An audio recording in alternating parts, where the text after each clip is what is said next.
After the third round of talks did not really result in much of a headway yesterday, everyone is waiting for what happens at 6 p.m. on Sunday, where the fourth round will take place between the government and the protesting farmers. Meanwhile, today, the Grameen Bharat Bandh call was given by a section of farmers that hindered movement in the national capital. This Bandh call comes after the third round of talks that took place until late last night and went on for over 5 hours. Remember, these groups are demanding a law guaranteeing MSP for their crops. They are also saying a complete debt waiver and a scheme to provide pensions to farmers and farm laborers must be brought in. However, after the Cut Modi graph plot surfaced yesterday, another bid to politicize the protest has now emerged. One of the petitions from the farm unions was submitted in the United Nations and alleged human rights violations of farmers in India.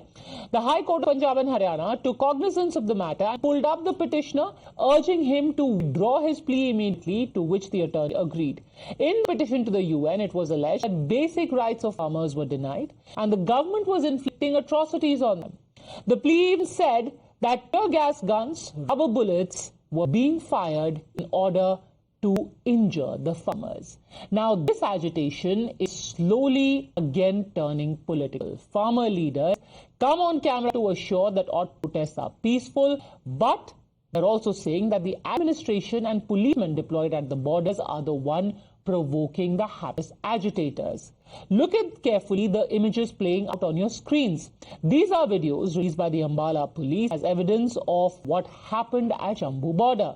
The politics over the protest is soaring day by day.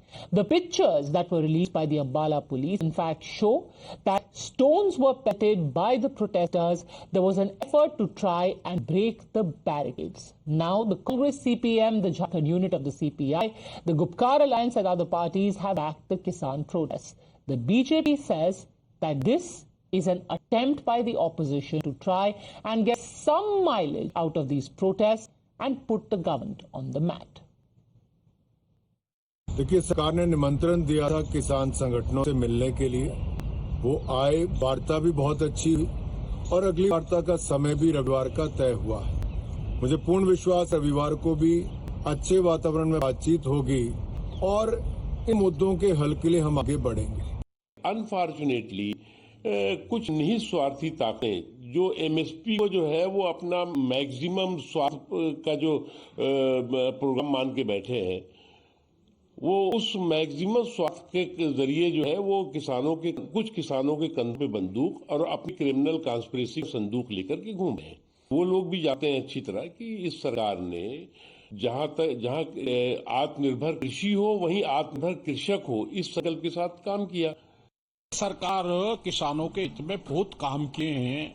हमने सम्मान निधि दी है, हमने उनको Ayushman card के साथ साथ किसान बीमा योजना दी है, हमने किसान क्रेडिट कार्ड दिया है, हमने उनको नीम कोटेड यूरिया दिया है, हमने अनेक किसानों को किसी प्रकार की परेशानी ना हो वैसे कदम अनेक हमने उठाए हैं। उसके बावजूद किसानों की कोई मांग है तो सरकार प्राथमिकता से बात भी कर रही है, विचार भी कर रही है और पहली बार सरकार स्टार्ट होते ही चंडीगढ़ पे उनसे मिलने के लिए गई है। मुझे लगता है किसानों को धैर्य रखकर अपनी बात को रखना चाहिए और सरकार आपके लिए पॉजिटिव है, लेकिन आपके आंदोलन के अंदर जो सामाजिक तत्व घुसे हुए हैं, मुझे लगता है कि आपकी भी गरिमा घटा रहे हैं और देश को भी भ्रमित कर रहे हैं।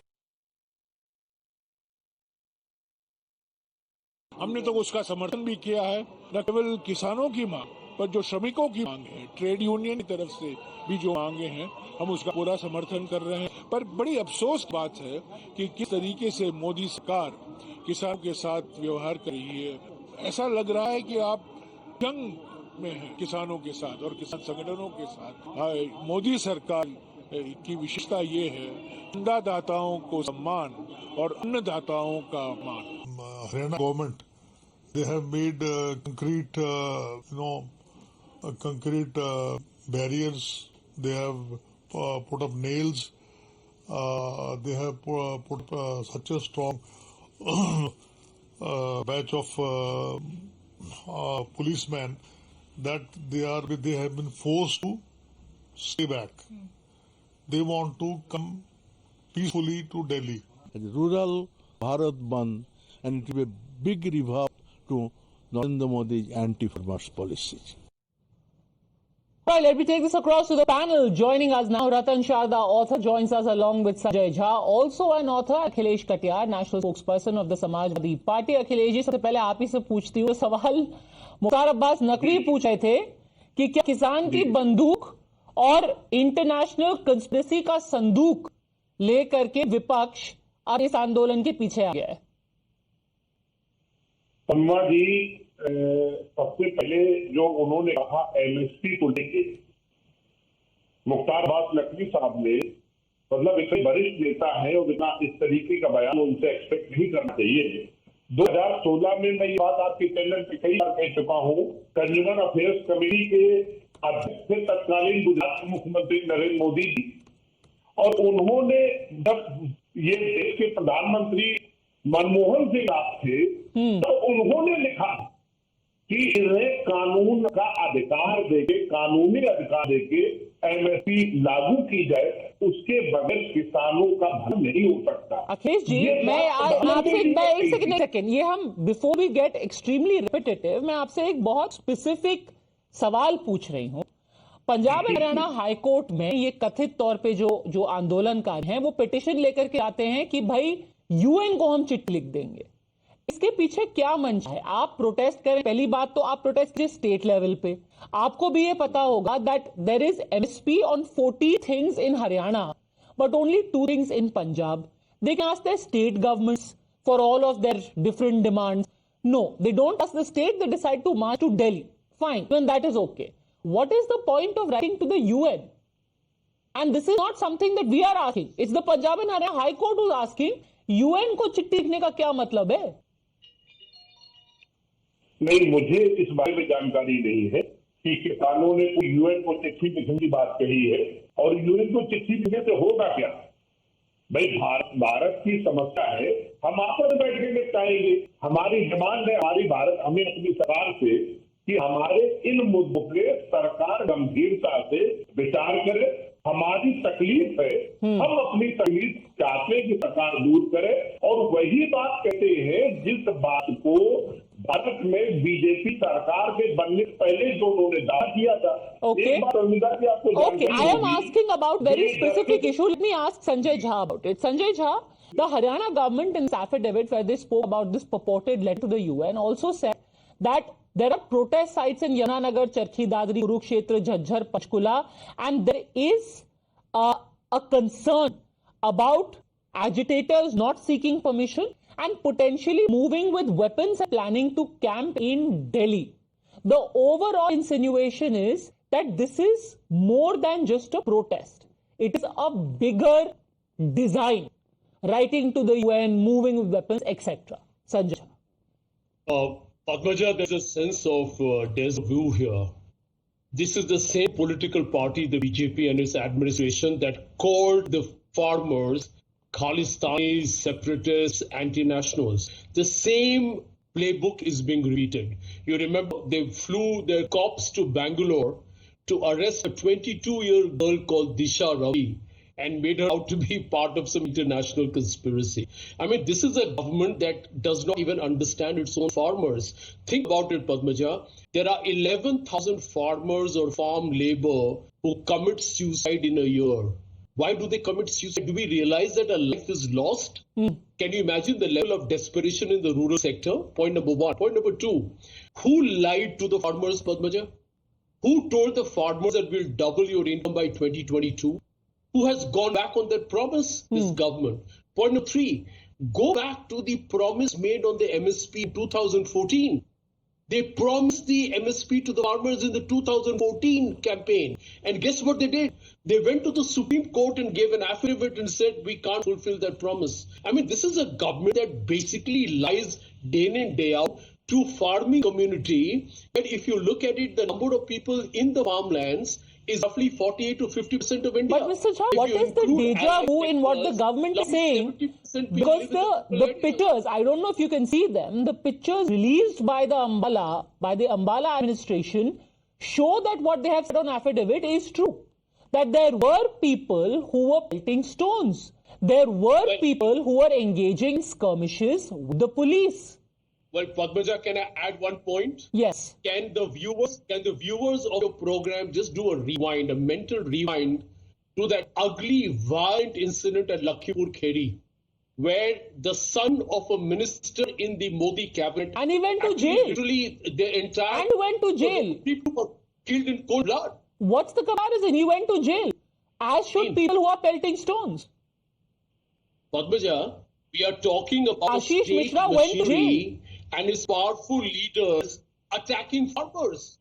Sir, they I am showing you pictures right now. Okay. This is a sense of deja vu, Ratan Sharda, that anyone who stands up is painted as some kind of Khalistani, anti-national. So what if somebody goes to the UN? Well, this is a very tame excuse to talk about, naming them Khalistanis. As far as this agitation started, nobody has called them Khalistani, but there are Khalistani elements misusing this agitation for their own good, and there are people with the crowd who have shown their true colors.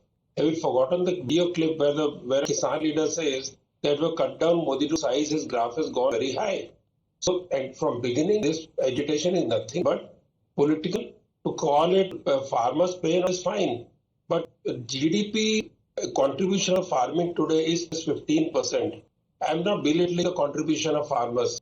What I'm saying is, for other 85%, should they also start demanding their own rights, their own pensions, their own minimum salary, etc.? Should they do a Manrega also? So kind of demands that are being put up. There's another question. An intentional conspiracy and saying why stopping farmers. Have you forgotten the disgrace of 26 January? Have you forgotten the disgrace of a woman being raped, Dalit man being killed for some kind of blasphemy? Has any action been taken? Are you forgetting how international celebrities are used to get to make this form of agitation very popular? And for a government to save people from riots, save people from violence that happened in Delhi, should government not take preventive action? These are preventive actions.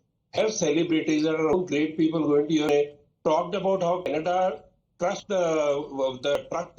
Are you saying that people are being... This is usually called a conspiracy theory, that celebrities are being used, that people are being mobilized, Ratan Sharda. It is propaganda. It is not controversy. It is propaganda. And Sanjay talked about Disha Ravi. See, if you remember, toolkit became famous, the word, when Disha Ravi and her correspondent used it. So toolkit, which is now very prevalent term being used, the toolkit was popularized by same Disha Ravi. So let us not forget all that also. Okay, response. Trying to defend somebody for all kind of internationalization of minor petty issues, to say that this is a conspiracy against Sikhs and all. I'm sorry, Sikhs today Punjab is down here in the industry. It is down in farming production. It is half the total let him Indian respond. farming production. This is not conspiracy theory. It is very real. Sanjay Jha. Well, Mr. Sharda talked about the contribution of agriculture to the GDP.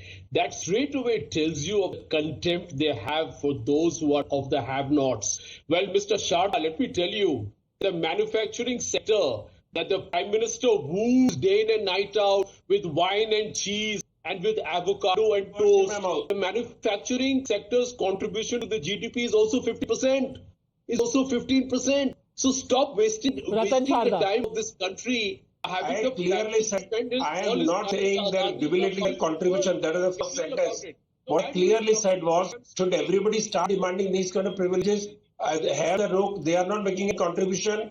And are farmers not getting subsidies? Are they not being protected well? Why farm bill was there to raise the income of the farmers to double?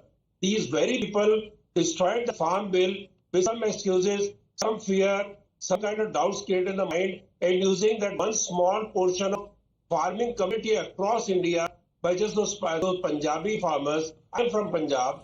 I know how Punjab has declined since my childhood has gone down the drain because of this kind of politics, this kind of totally rented farming. And today you are saying that other farmers have no right. Other farmers are contributing more to the national economy. Today, Sanjay Jha, Punjab's contribution to wheat is only 15%, not fair. 12% rice, 10% milk. So you are saying that other 90%. Okay, let him speak. Let him respond now. Sanjay Jha, yes. Mr. Sharda, please let's have a debate with some civility. Don't interrupt me when I speak, for heaven's sake. You stand exposed because you all actually hid the farmer suicide data. Number two, you lied to the farmers on doubling of farm income. Number three, Look at the agricultural growth in the last fiscal year is 1.8%. Number 4, India's GDP is so low that today people are going back to Manrega. Okay. Where agriculture is considered to be a low productivity area. Okay, Number but 5, none of that still explains why anyone would want to approach the United Nations. The larger point being made was about that, Mr. Jha, that if you have an issue and talks are underway, it's not like the government is not talking to you. 3 rounds of talks have happened.